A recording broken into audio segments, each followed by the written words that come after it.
Johnson City's tallest building and a downtown icon looks set to return to its glory days. The city and Johnson City Development Authority have a preliminary deal with Florida-based developer Lansing Melbourne Group to buy and redevelop the former John Sevier Hotel. JCDA bought the 11-story building, which has been home to assisted rent apartments for decades. In 2019, they hope to find new housing for residents. They have, and find a private partner to renovate. News Channel 11's Jeff Keeling spoke to some of the main players and has this report.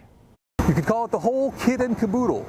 A private developer has entered into a term sheet with the Johnson City Development Authority to purchase the John Sevier Hotel and the downtown center and embark on what could be a $66 million renovation project. We're hoping to see a lovely boutique hotel rising in that building down the road. JCDA Chairman Jack Simpson said leaders realized owning two aging downtown structures and trying to get a new home constructed for John Sevier's current residents involved significant financial risk. It was a risk worth taking to preserve what we think is just a really phenomenal community asset, a great piece of history. Lansing Melbourne Group can now get into the buildings and see how realistic projections are and work on various financing streams, something they've done with other historic buildings. Based on the experience that they've had in those other places and their track record at raising private capital for those, we felt like they were the right partner to help us. Probably not without some additional local dollars, whether through tax increment financing or some other incentive. New market tax credits and things like that that are available through federal programs. And the hope would be to keep the local contribution as low as possible. And to see the project pay major long-term dividends downtown. It's hard to envision investing $66 million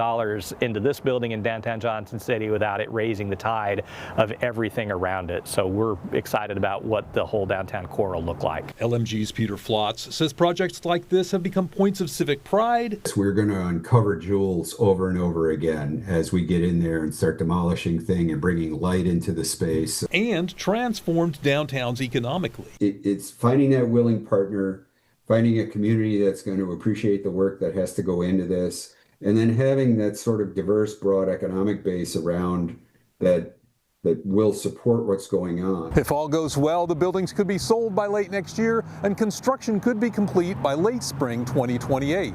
In Johnson City, Jeff Keeling, News Channel 11.